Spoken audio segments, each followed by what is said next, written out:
Time for bedding. This is probably the hardest part with the shortest amount of work time on this project because once you start, you cannot stop. The previous videos have all been in preparation for this. I started with the pillar heights in the first video, so I knew the setup would work. Then moved on to inletting the top side in the second video, which sets my action height in the blank. Third video is getting the pillars in, which ultimately sets the height of the action in the blank and the location of the DBM. All these things depend on each other and need to be done before you even get the epoxy out, so let's get on with it. As always, I do make mistakes, but nothing that can't be fixed with Plan B. When I figured the location and depth of the lug, I was off just a little bit.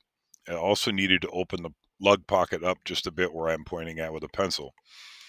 First, I marked the location where I needed to increase the depth maybe 1/8 of an inch with a Sharpie, and then freehand cut the lug location in deeper with a router. Then I dropped on a template and opened the front of the pocket slightly with the router, as when I bed a Savage with a nut on it, I do bed in about half of it. And now the lug pocket is ready. I decided to prep the stock next. First thing I do is fill in the DBM inlet with cardboard, as there is no reason to fill it entirely with epoxy. A couple of pieces of cardboard cut to fit tight and a piece of painter's tape on the back side to hold it in place. Nothing fancy, it just needs to work. Next on the stock is the fill in around the rear of the action. I stop my bedding just after the rear action screw. I fill in the Traeger inlet with clay to get that part started, then I come back in both the front and rear and lay in a smaller piece to prevent epoxy from oozing out everywhere. Now I will put a bit of release agent on the action where it will contact the clay and push the action down into it.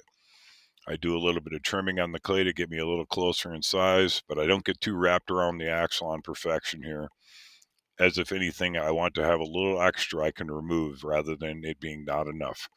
Later on you'll see how I handle any extra epoxy that gets past the clay dams. I'll set this aside to dry for now. Prepping the action is the last thing I work on. I cut some cardboard strips and fill the action with them so I don't have to fill the entire action with clay. From there I fill the action bottom and all the little inlets in the action. We also set this aside to dry for a while. While the clay is drying a bit, we can prep the action a bit more. I use painter's tape on the lug front and sides. I want just a little wiggle room to be able to remove the action, and when the gun is fired, all the forces are on the rear of the lug.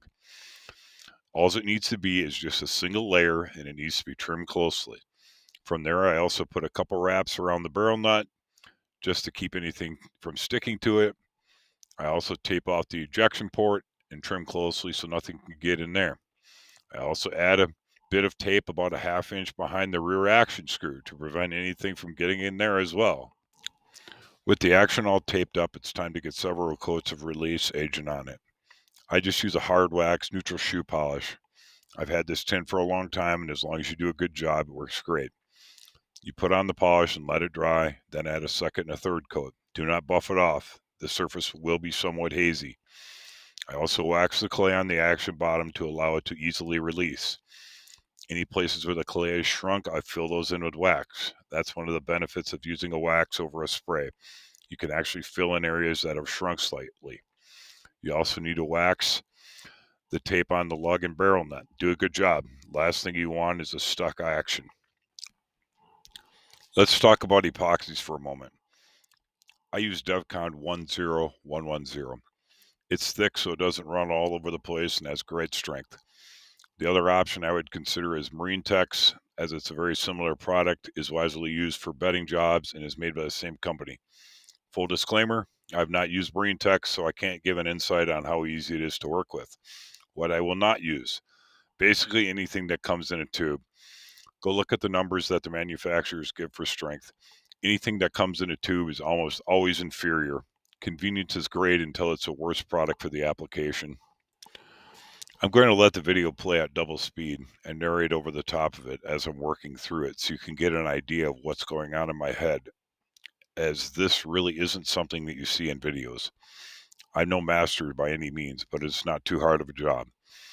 Don't mind the big idiot in the way of the camera at times. Give the epoxy a quick stir and we start putting it in the rear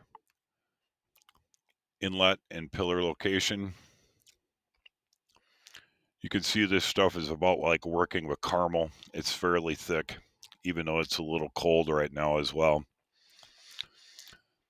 I'm taking a toothpick and making sure that the epoxy has worked its all the way down into the inside corners of the inlet.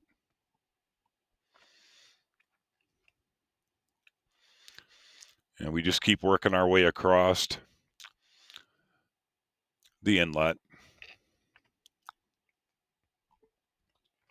You don't have to worry about it if it's messy, unless the stock has already been finished, then you probably should be taping this off. But in this case, it's unfinished and barely sanded, so it's not a big deal.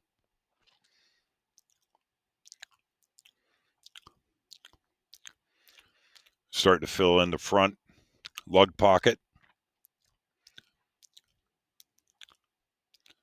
Grab my heat gun here a second because it's pretty chilly in my garage and I want to warm this up a little bit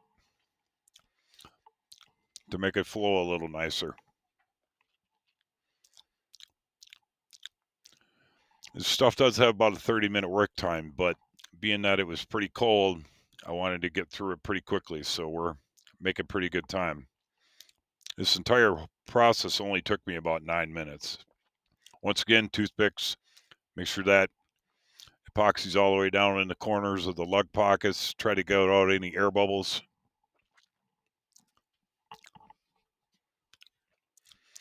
Fixing little spots where the epoxy is not. It's a lot easier to do it with something small than a big old spoon.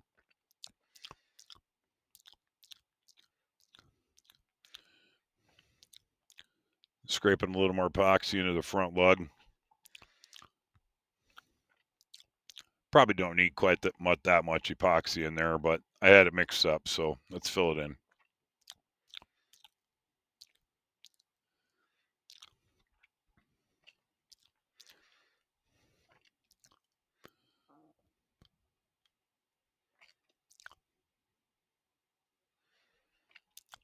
Once again, making sure it's all good and filled in with a toothpick. I like things that are disposable, like toothpicks and plastic spoons, because I can just throw them right in the trash when I'm done with the process. Just a little bit of epoxy left. I'm going to fill in the sides just a little more.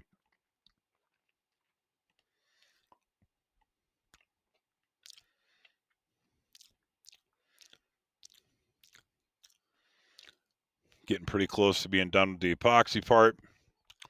It's good and full except for right there in the center where the DBM is. There's no reason to fill that in entirely. Kind of wiping my fingers off. Stuff is pretty nasty, although it does come right off with acetone.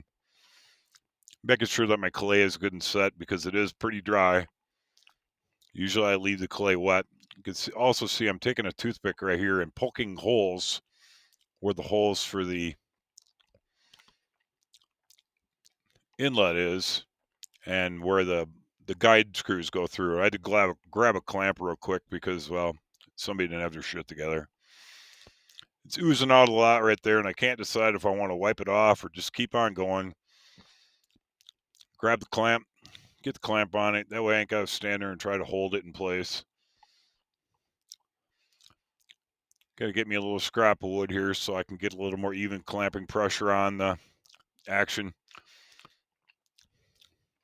Remember, I can clamp this all the way down because my pillars are already set for height. Check in here, make sure that the action's sitting in there straight according to the barrel channel, so it actually looks straight. Grab the camera here, show you a little close up. It's got a nice even oozing out all the way around the stock. That's what you're looking for. After I set and clamp the action, I go back and clean up any epoxy that ran out under the stock with the end of a plastic spoon, and then wiped off any residue with a paper towel and acetone. Here's the finished bedding job. Rifle is set up, action is clamped. All that we do now is give it 24 hours to set up and hope I did a good enough job with the release agent. So in full disclaimer mode here, I could say everything came apart easily and it was all sunshine and rainbows. But what I will tell you is this one is a bit of a pain in the ass to get apart, and why. First off, I didn't wax my guide screws. I got stuck in the pillars and required a few 4-letter words, a drift punch, and a hammer. I also could have used a different screw without threads to make it easier. I also had one area where I must have wiped off some of the release agent off the action right below the ejection port, and it stuck a bit, so I took a little bit of wood with it when it came up. Not a huge deal. Ejection port has to be lowered anyway, so that will be fixed. Overall, the bedding job looks fine. With some of the effort I had to put into removing the action, it didn't crack, so it's certainly strong enough. I start by removing any clay with an O-ring pick. I did need to clean up the trigger inlet a bit. This included cutting away a bit of the rear pillar for the bolt release. That comes back to where I screwed up the pillar locations a couple of videos back. A setup with a template and the router and the rear DB inlet and DBM inlets are all cleaned up. The front lug looked good, but I needed to clean up the excess a bit. I used a Dremel for that. I did find a couple of air bubbles, not a huge deal. I ended up filling them in with some medium thickness CA glue to keep dirt and such out.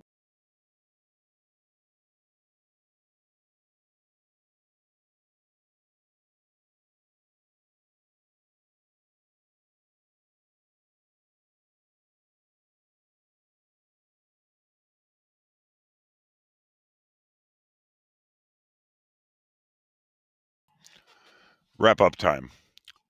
The release agent worked as usual, perfectly adequate. The bedding went fine other than me forgetting to wax the guide screws and a little bit of fixable tear out on the ejection port.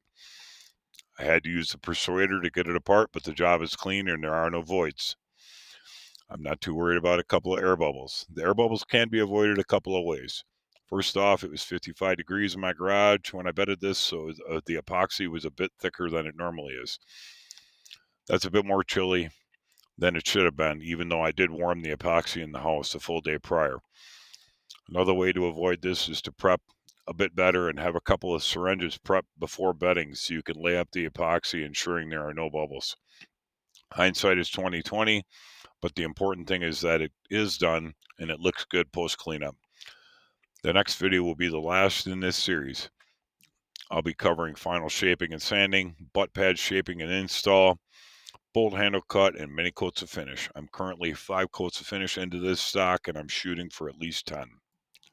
Those of you that made it to the end, here's a few shots of the stock for an outro. It's looking good and the cherry really pops with some finish on it. Thanks for watching, and I'll see you for the final video in this series in a few days.